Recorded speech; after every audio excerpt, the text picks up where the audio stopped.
The water of Keppel Harbour, Singapore, is a thick black oil under the new moon of September 1943. There are no lights in the city.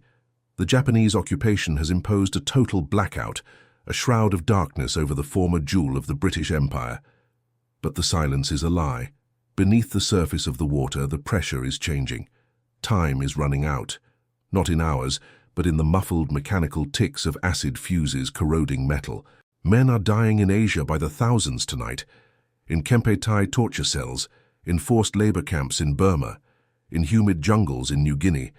But here, in this stagnant port, the fate of the war in the Pacific is about to suffer a violent, humiliating convulsion. And the tool for this convulsion is not a battleship, not a squadron of B-29 bombers, not a new secret weapon forged in the laboratories of Los Alamos.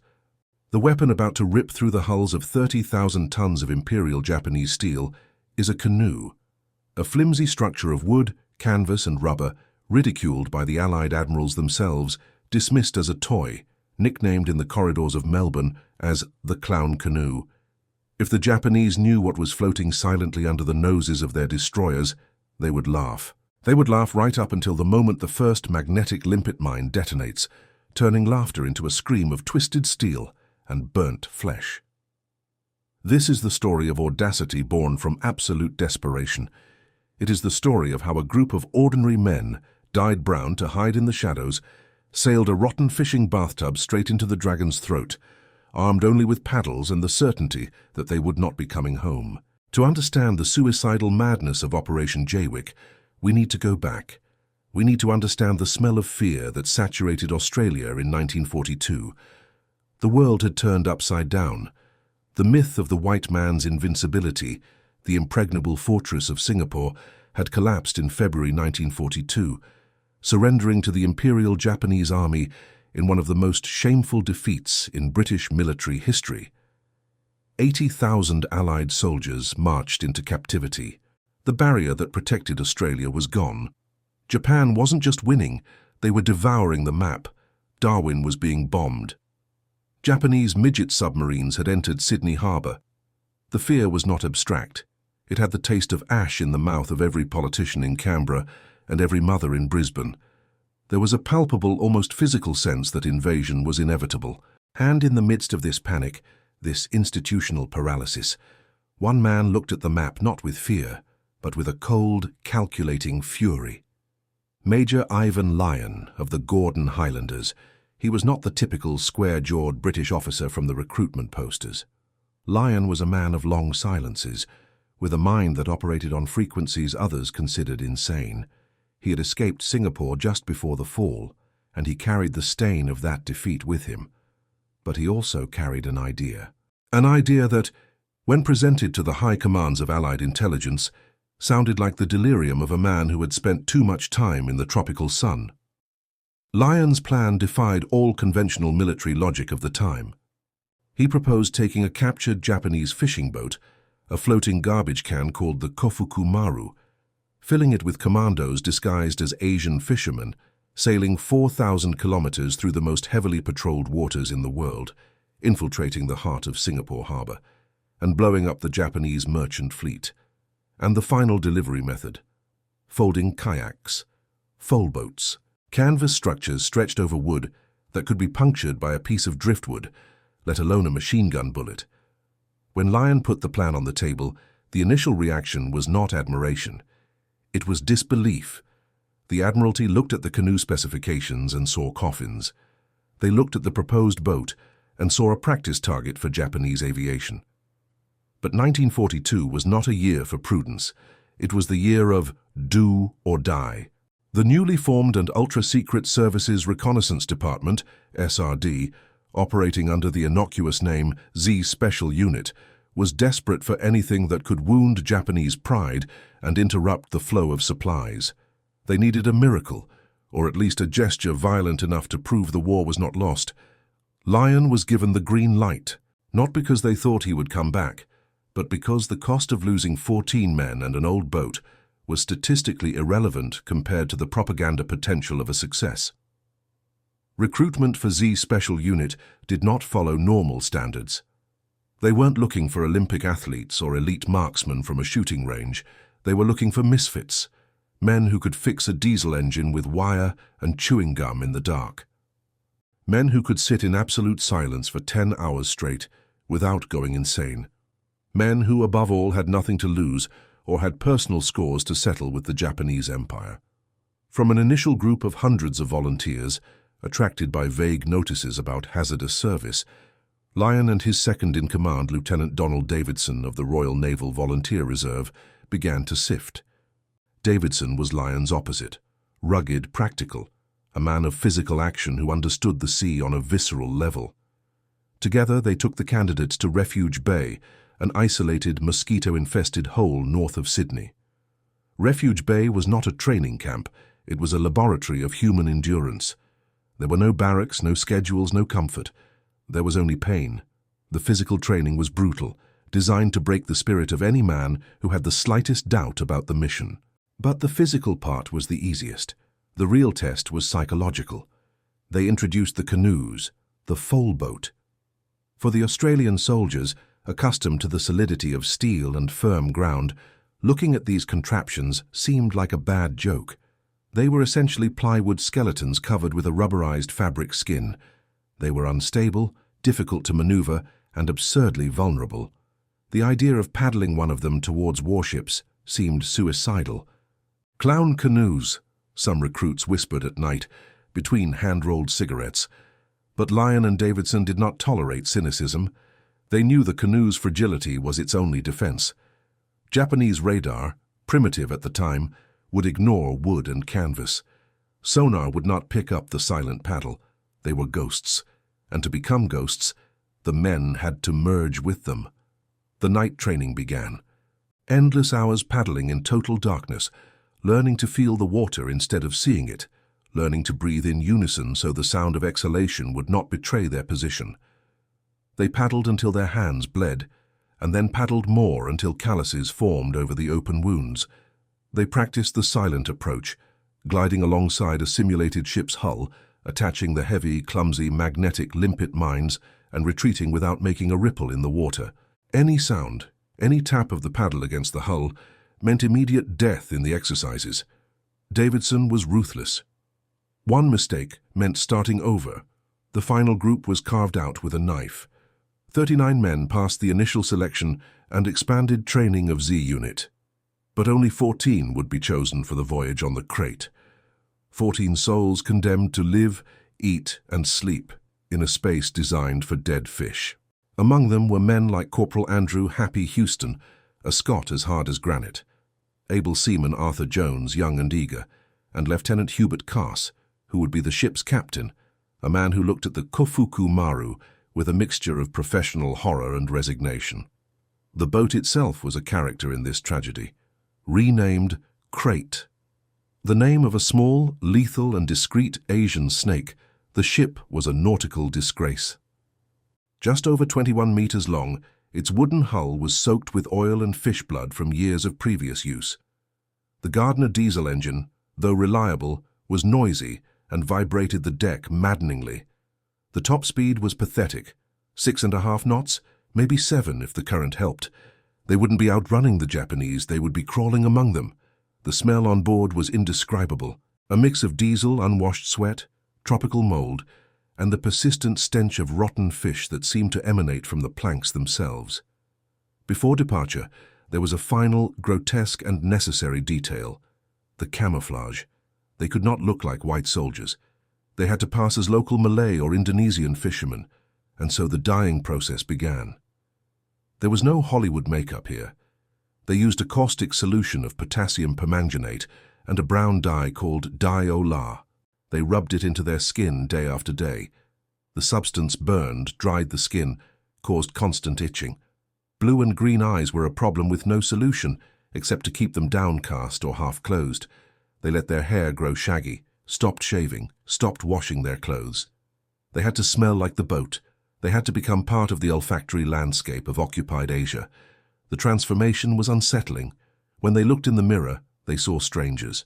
Their Western identity was being erased, layer by layer, replaced by a mask necessary for survival. There was a cruel irony in it. men fighting for the British Empire and white Australia, having to darken their own skin for a chance to fight. The departure date arrived, September 2nd, 1943. The crate left from Exmouth Gulf in Western Australia. The port of Exmouth was desolate, hot, and full of flies, the last outpost of civilization before the void of the Indian Ocean. As they cast off, there were no bands playing, no inspiring speeches from generals. Just the monotonous drone of the Gardner engine and the worried looks of a few officers on shore who knew the statistical chances of return were close to zero. Naval intelligence gave them a 10% chance of success and perhaps a 5% chance of survival. Major Lyon stood on the bow, looking north. In his mind, the plan was perfect. In the minds of the men, the reality of confinement was beginning to set in. The living space on board was non-existent. 14 men, plus supplies for months, plus the dismantled canoes, plus weaponry, fuel and water. The heat in the lower deck was suffocating, often exceeding 40 degrees Celsius. Sleep was impossible. The boat's roll was nauseating. The crate did not cut through the waves. It rolled over them like a drunken cork. The first major test was not the Japanese, but the boat itself. Days after departure, the propeller shaft broke. In any other navy, this would be a distress call and a tow-home. For the crew of the crate, in the middle of hostile waters, it was a potential death sentence. They were adrift, a static target under the merciless sun. The ingenuity of the Z Special Unit mechanics was pushed to the limit. They had no suitable spare parts. They had to improvise, diving into shark-infested waters to work on the hull, hammering and cursing the metal until it obeyed. The repair, made with desperation and grease, held. The engine coughed back to life. That moment defined the mission. They were alone. Absolutely, terrifyingly alone. There would be no rescue. There would be no air support. If they sank, they would disappear from history without a trace. This awareness hardened the men. The nervous laughter about the clown canoes vanished. They realized that those fragile canoes were now their only hope for relevance, and paradoxically, their only ticket back. As they pushed north, towards the Lombok Strait, the tension on board changed texture. They went from being sailors fighting the sea to being prey entering the predator's territory.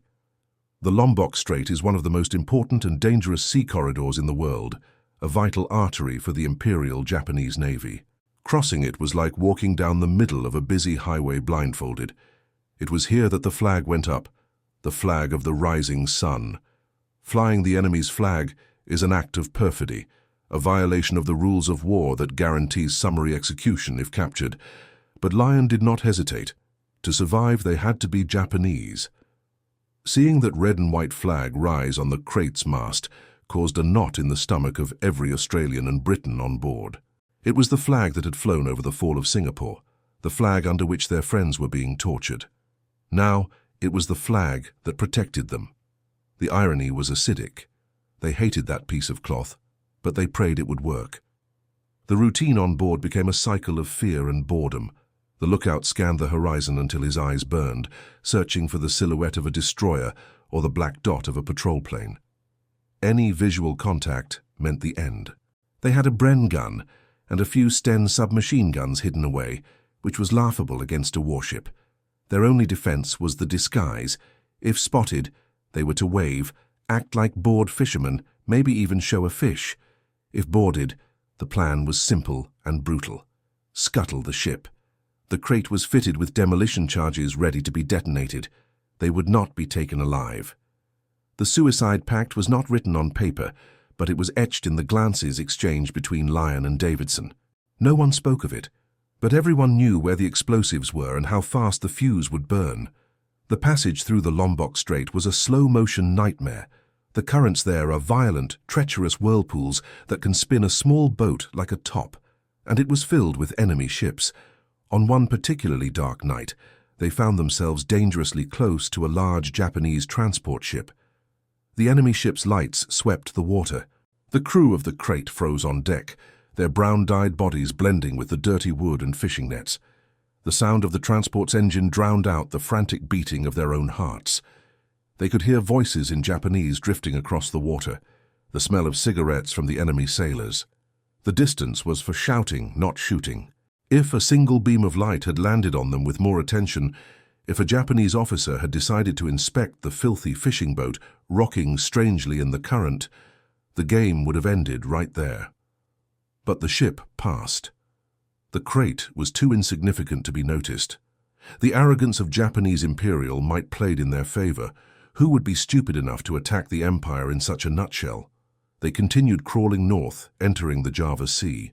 The heat increased, the drinking water began to taste of hot metal, and the psychological stress began to show cracks in the men's armor. Small arguments erupted over space, over food. Major Lyon maintained a steely, silent discipline. He knew the real test was still to come.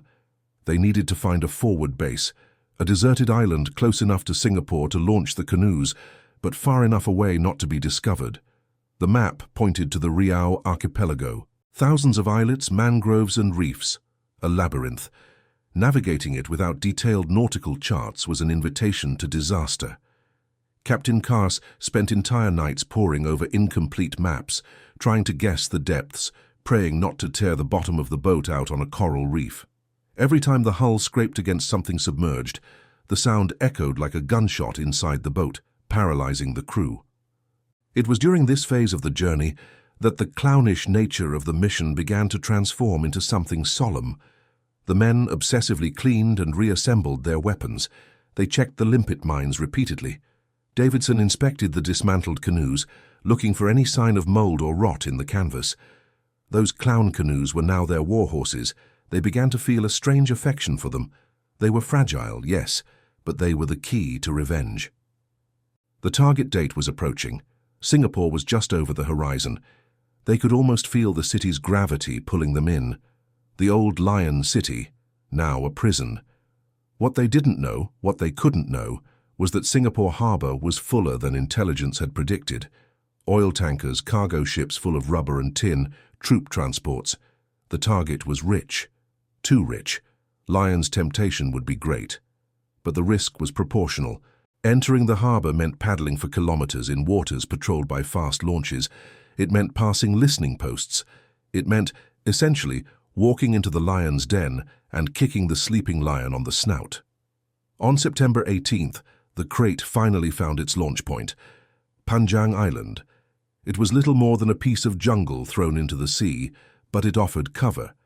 The atmosphere on board shifted from apprehension to a cold efficiency. It was time to disembark the attack team. The plan was to split the force. The crate, being too large and too risky to wait there, would retreat to the open sea, to deep and theoretically safer waters, and return only weeks later for the pickup.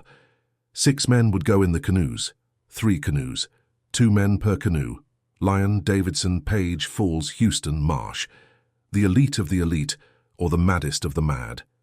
The moment of separation was silent. No cinematic hugs. Just firm handshakes, looks that said "don't die," and the transfer of supplies to the beach. As the crate turned its bow and disappeared into the darkness, leaving the 6 men alone on the beach with their dismantled canoes and tins of food, the real silence of war descended upon them. They had no radio to call for help. They had no doctor. They were thousands of kilometers from home, in the enemy's backyard, with 3 toy boats. The preparation on the island was methodical. Assembling the canoes required patience. Each piece of wood had to fit perfectly. A crack in the frame mid-operation would be fatal. They tested the weights, food, water, weapons, and most importantly, the mines. Each limpet mine weighed a considerable amount. The balance of the canoes was precarious. One sharp movement and they would capsize. During the day they hid in the dense bush, fighting ants, leeches, and the suffocating heat, watching the distant sea traffic. At night they reviewed the plan. The target was not random. They studied the silhouettes of the ships entering and leaving Singapore. They looked for the big ones, the tankers, the ships that, if they exploded, would put on the biggest fireworks show possible. Lyon wanted the explosion to be seen and heard by all the prisoners of war in Changi. He wanted them to know they had not been forgotten. This was the psychological mission, hope through destruction. But nature does not cooperate with special operations. The tides in the Singapore Strait are complex, changing direction with ferocity. Paddling against them in a loaded canoe is an exercise in muscular futility. They needed to time the attack with the tide. Davidson calculated the windows of opportunity. If they miscalculated, they would be swept out to the open sea or, worse, pushed against the searchlights of the Japanese docks. The weight on the island frayed the nerves. Every sound from the jungle seemed like a Japanese patrol. Every bird that took flight seemed like an alarm. Paranoia is the natural state of the infiltrated commando. They began to move from island to island hopping towards the harbor, establishing advanced hideouts. Donga's Island, Subar Island. Each night, Singapore grew larger on the horizon. The city lights, though obscured by the blackout, created a halo, an electrical presence in the sky. They could hear the distant hum of port machinery. They were so close they could smell the coal smoke from the ships. The night of the attack was set. September 26th. The conditions seemed ideal, or as ideal as they could be for a suicide mission. The men darkened their skin again, applying new layers of dye over their sunburns and insect bites. They put on black clothes. They checked their knives. There would be no shooting. The firing of a gun would be the end. Everything had to be done with blade and silence. The canoes were pushed into the water. The sound of the canvas hull brushing against the sand was the last sound of solid ground they would hear for many hours. As they entered the water, the sense of vulnerability was absolute. They were sitting below the waterline, invisible, insignificant, 3 splinters of wood floating towards a fortress of steel. As they paddled towards the harbor, the world narrowed to the rhythm of the paddles. Left, right, controlled breathing. The silhouette of Singapore grew, a black mass blocking the stars. They began to see the shapes of the anchored ships. They were gigantic, walls of steel that rose dozens of meters above them. The sound of water slapping against the metal hulls was frighteningly loud.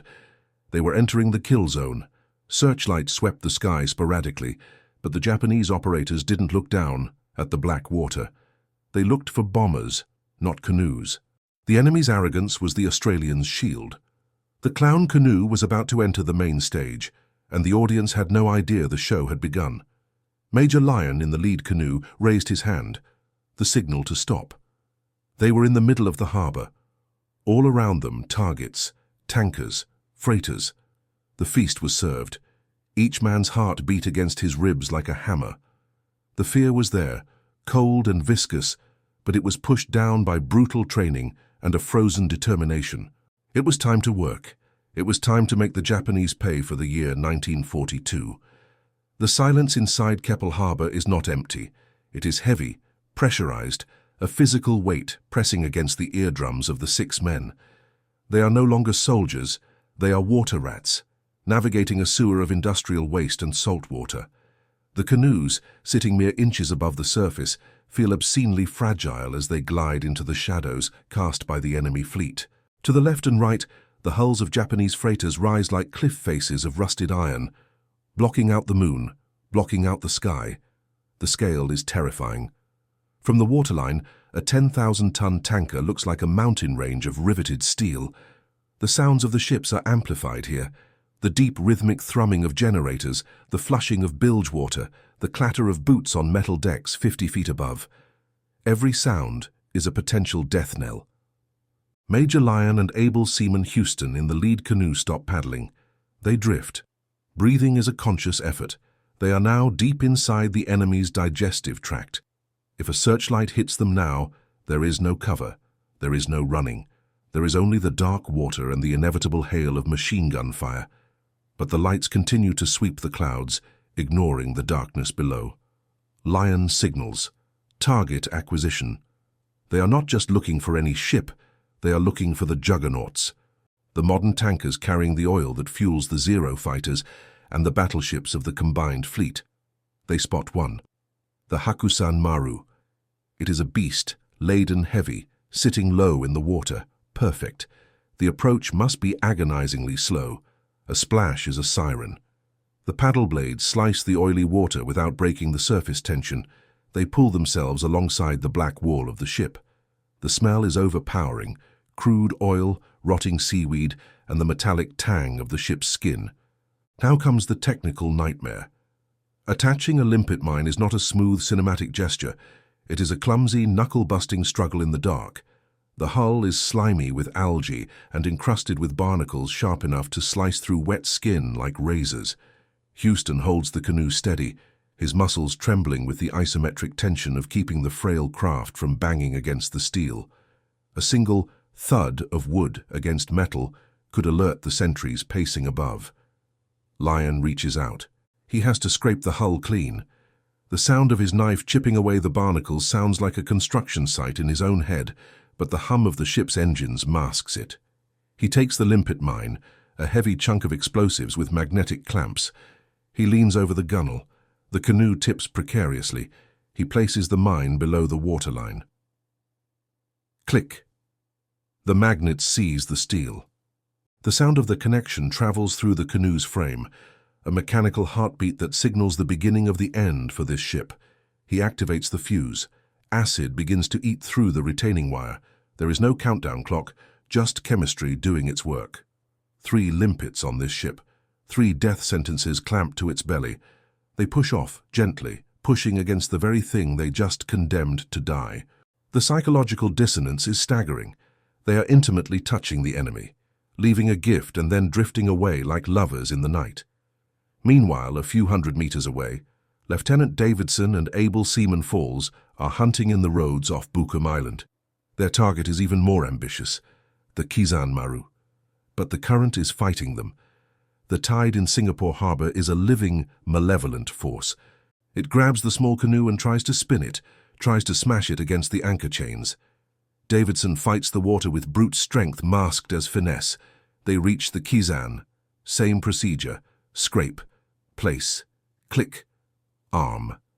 But then, a complication. A Japanese launch, a patrol boat, revs its engines nearby. Its wake hits them.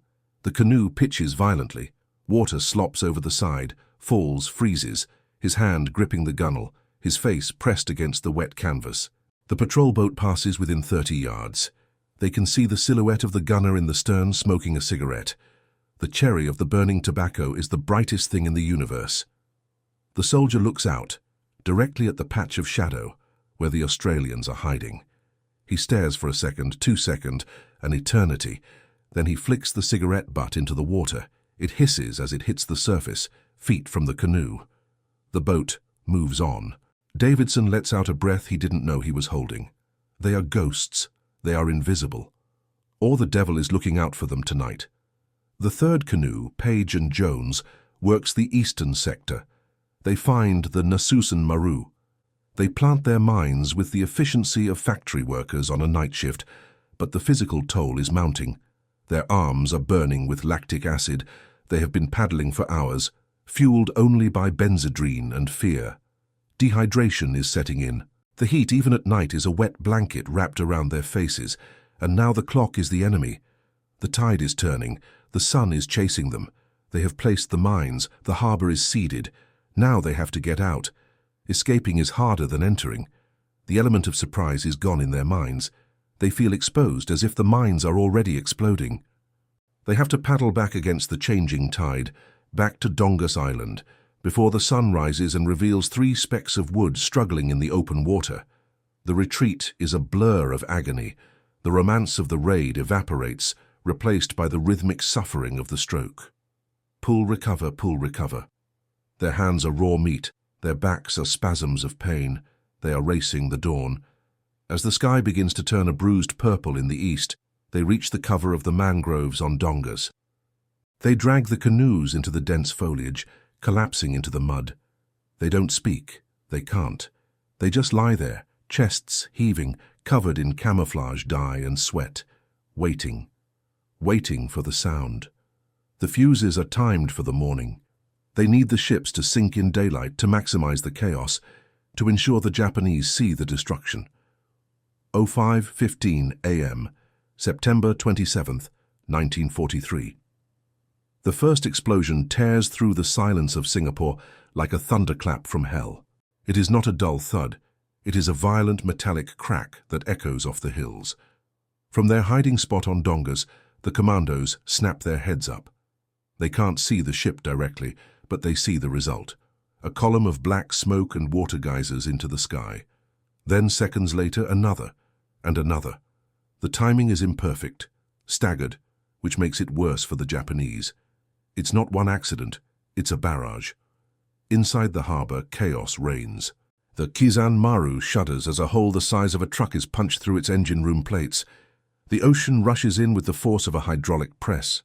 Men asleep in the lower decks are crushed or drowned in oil and darkness before they can even scream. Sirens begin to wail across the city, air raid sirens. The Japanese commanders look to the sky, searching for bombers that aren't there. Their anti-aircraft guns swivel frantically, tracing empty clouds. They cannot conceive, cannot imagine that the attack came from the water. Then the Hakusan Maru goes. The explosion breaks its keel. The massive ship groans, a sound like a dying whale, steel twisting and shearing under impossible stress. It begins to list, cargo shifting, cranes swinging wildly. On the docks, panic. Japanese trucks screech to halts. Troops pour out, bayonets fixed, running towards the wharves, screaming orders that no one can hear over the din of sinking ships. The harbor water is churning, bubbling with escaping air and oil. 7 ships, nearly 40,000 tons of shipping are being gutted. The Yamagiri Maru settles into the mud, its superstructure still visible, a burning monument to the raid. The fires start. Oil slicks ignite. The black water turns orange. For the men hiding in the mangroves, the sound is music. It is the validation of every blister, every moment of terror, every drop of sweat. They are laughing. Not loud, hysterical laughter, but a grim, silent shaking of the shoulders. They did it. The clown canoes just crippled a fleet. But the laughter dies quickly. The realization hits them. They have kicked the hornet's nest, and now they are trapped inside the hive. The Japanese confusion will not last. Soon the shock will turn to rage, and that rage will be directed at anything that moves on the water. The search for the saboteurs will be apocalyptic. In Singapore City, the Kempe Tai, the dreaded secret police, are already moving. They don't blame commandos, not yet. It's too impossible. They blame local insurgents. They blame spies. The roundup begins within the hour. Innocent civilians are pulled from their beds, beaten in the streets, accused of sabotage. The commandos can hear the distant commotion, the shift in the atmosphere from sleep to violence. They know they have to move. They have to vanish. The crate is waiting at the rendezvous point, Pompong Island, hundreds of miles away. Between them and salvation lies an ocean that is about to swarm with angry patrol boats and reconnaissance aircraft. They push the canoes back into the water. The adrenaline of the attack is gone, replaced by the cold dread of the escape. They are no longer hunters. They are the most wanted prey in Southeast Asia. The journey back to the rendezvous is a study in paranoia. Every fishing boat on the horizon looks like a destroyer. Every cloud looks like a zero. They paddle only at night, hiding in sweltering, mosquito-choked mangroves during the day. Their food supplies are rotting. Their water is warm and tastes of iodine. Their bodies are breaking down. Tropical ulcers begin to form on their legs, open sores that refuse to heal, eating into the flesh. But they keep paddling. They have to reach Pompong by the night of October 1st. If they miss the crate, the ship will leave. That is the order. Lion gave it himself. Do not endanger the ship for stragglers. October 1st arrives. They reach Pompong. The island is dark, empty. There is no crate. Panic, cold and sharp, pierces through the exhaustion. Did the ship sink? Did they get the date wrong? Did Cars leave early? They pull the canoes onto the beach, their legs buckling under them as they try to walk on solid ground for the first time in days. They scan the dark horizon. Nothing. Just the indifferent stars and the sound of waves lapping against the sand. They are stranded. The victory in Singapore suddenly tastes like ashes. They have pulled off the greatest sabotage raid of the war, and their reward is to die of starvation on a rock in the middle of nowhere. Davidson looks at Lion. There is no accusation, just a shared, hollow look of acceptance. They prepare to wait, to ration the last of the chocolate, to die. But then, a sound. A low rhythmic thumping, distinctive, ugly, beautiful. The Gardner diesel engine, A shadow detaches itself from the darkness of the sea. The crate. It arrives late, delayed by patrols, creeping in like a guilty thief. The signal light flashes. The Commandos signal back. The relief is so intense it causes physical nausea. They paddle out to the ship. Hands reach down from the gunwale. Hands that smell of diesel and fish. The best smell in the world. They are hauled aboard, limp ragdolls of men. The canoes, their faithful broken vessels, are scuttled, smashed and sunk. They cannot be taken back. No evidence can remain. As the wood fractures and the canvas tears, it feels like killing a friend. The crate turns south. The escape is not over. They still have to cross the Lombok Strait again. And this time the Japanese are awake. The element of surprise is gone completely. The Navy is hunting. The crate is no longer just a fishing boat. It is a needle in a haystack, and the Japanese are burning the haystack down to find it. The tension on the return voyage makes the journey out seem like a holiday. They run into a Japanese destroyer escort at night in the Lombok Strait. The warship looms out of the darkness, passing so close that the wake rocks the crate violently. The crew stands at the rail, dressed in sarongs, hearts hammering against their ribs, waiting for the searchlight, waiting for the tracer fire. The destroyer pauses. It seems to sniff the air. Then, miraculously, it accelerates and disappears into the gloom. They have used up a lifetime of luck in a single month. On October 19th, 1943, the crate limps back into Exmouth Gulf. They have been gone for 48 days. They look like skeletons. Their skin is stained with dye and dirt, their eyes sunken, their bodies ravaged by malnutrition and salt sores. But they are alive. They bring back no prisoners, no captured flags, just a logbook and the knowledge that they did the impossible. They blew up 39,000 tons of shipping with 3 canoes. The raid is hailed as a masterstroke of special operations, a triumph. But in the debriefing rooms, as the adrenaline fades, the darkness returns. The success of Jaywick has a cost that none of them foresaw, a cost that will not be paid by them but by the people of Singapore. The Japanese, humiliated and furious, unable to believe that white men could penetrate their harbour, turn their wrath on the local population. The Double 10th massacre begins. Torture, executions. The innocent pay the blood price for the Commandos' glory. This is the bitter iron pill that Lyon and his men have to swallow. In war, there is no clean victory. Every blow you strike rebounds on someone else. The clown canoes worked. The mission was a success. But as the men of Z Special Unit try to sleep in clean sheets for the first time in months, the nightmares are just beginning. And for Major Lyon, the success is not enough. It is a drug. He is already looking at the map again. He is already thinking about going back. And that thought is the seed of his doom. Success is a dangerous drug. For Major Ivan Lyon, the triumph of Operation Jaywick was not a satisfying conclusion. It was an itch that refused to go away. Back in Australia, while politicians toasted the heroes of the crate, Lyon was already pacing the floors of the SRD headquarters, staring at the map of Singapore. He was haunted, not by the ships he sank, but by the ones he missed. He felt the weight of the Double 10th massacre, the torture of civilians he had inadvertently triggered. But his reaction was not to pull back. It was to double down, to hit them again, harder, to prove that the first time wasn't luck. This is the tragic flaw of the warrior monk. He cannot leave the battlefield.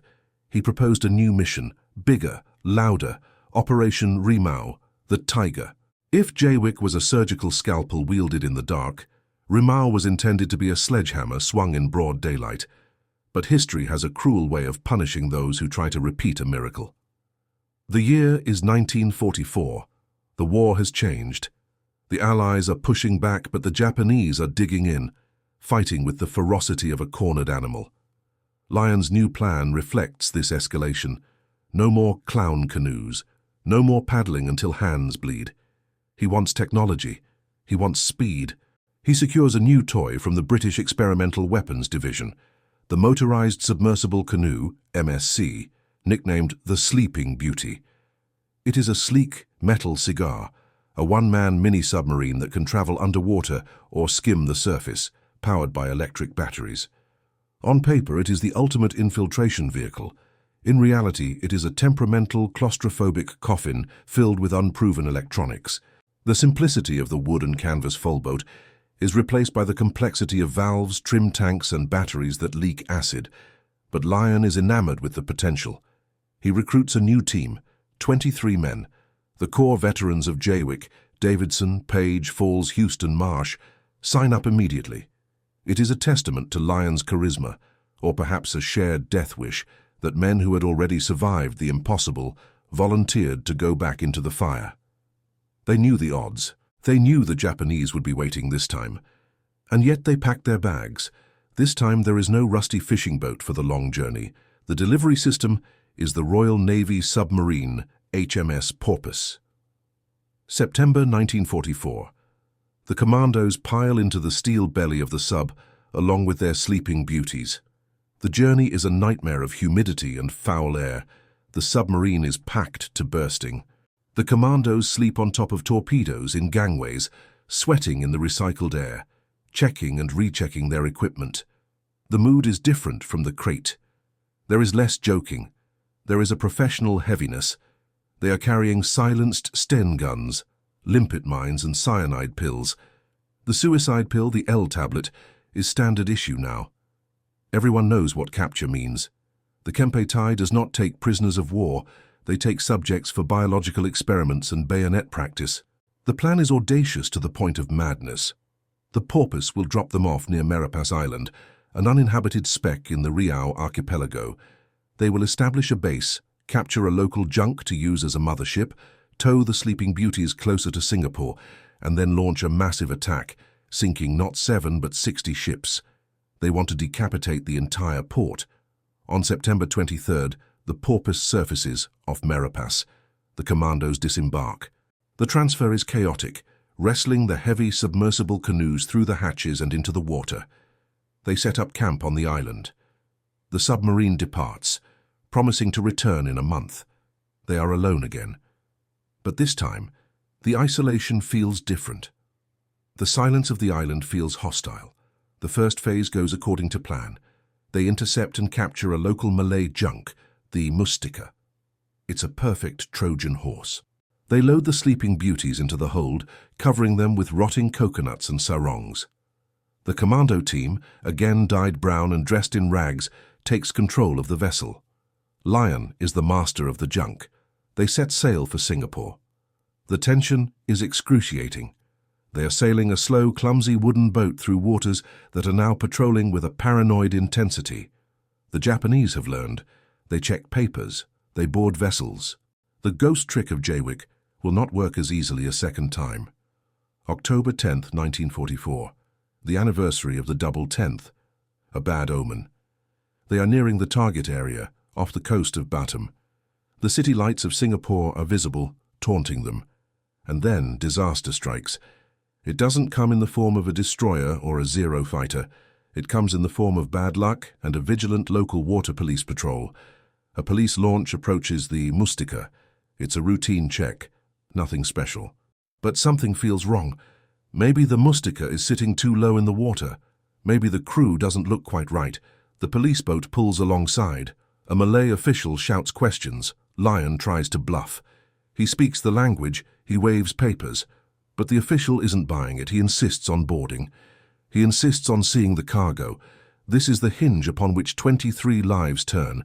If Lion allows them to board, they will find the Sleeping Beauties. If he refuses, they will open fire.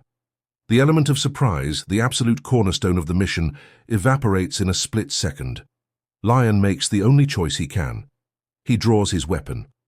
The silence of the afternoon is shattered by the crack, crack, crack of a silenced Sten gun.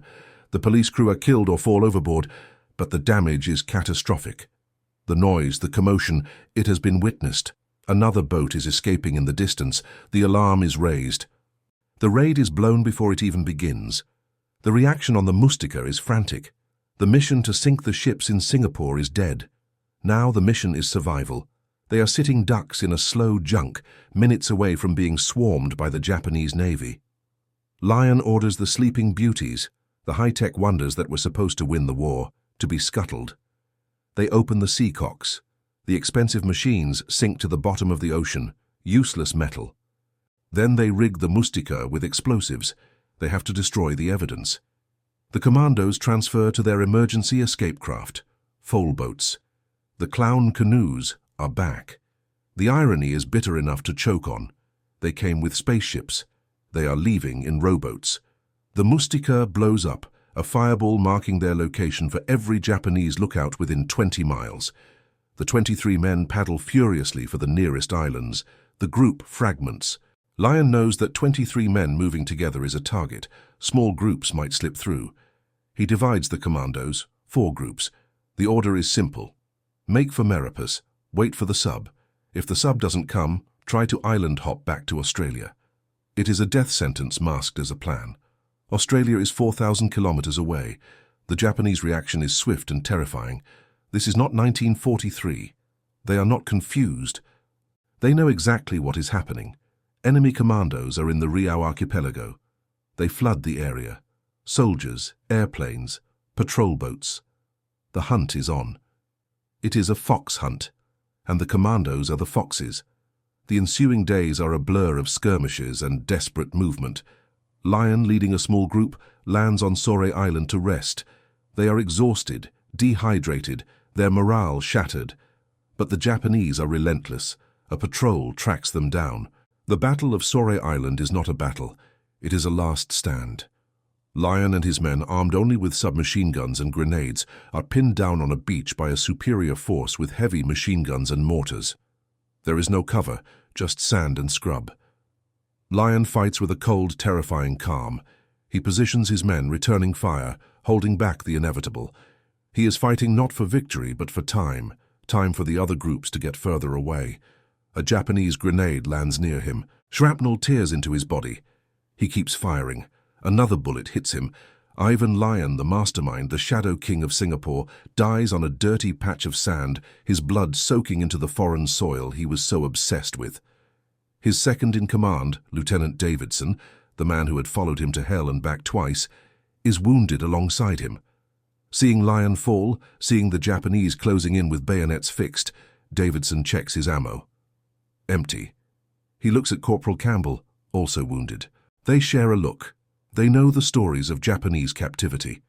Davidson reaches for the cyanide pill he bites down. It is quick. The foam gathers at his lips before his heart stops. He chooses his own end rather than give the enemy the satisfaction. With Lion and Davidson dead, the heart of the unit stops beating, but the body is still twitching. The remaining commandos are scattered across the archipelago, hiding in caves, burying themselves in sand, drinking brackish water. They are being hunted like animals. The Japanese use local trackers. They burn foliage. They sweep the islands systematically. One by one, the groups are intercepted. Some die fighting, like Lion. Ross and Wallace are cornered on a small islet. They fight until their ammunition clicks dry. When the Japanese rush them, they do not surrender. They use their knives. They are gunned down at point-blank range. Others are not so lucky. They are captured. Starving, delirious with fever, betrayed by locals who fear Japanese reprisal, they are rounded up. They are beaten, stripped, and thrown into the holds of transport ships bound for Singapore. They are no longer soldiers. They are captured spies. The Geneva Convention does not apply to them. They are heading to Outram Road Jail, a place where the entrance is a gate, but the exit is usually a chimney.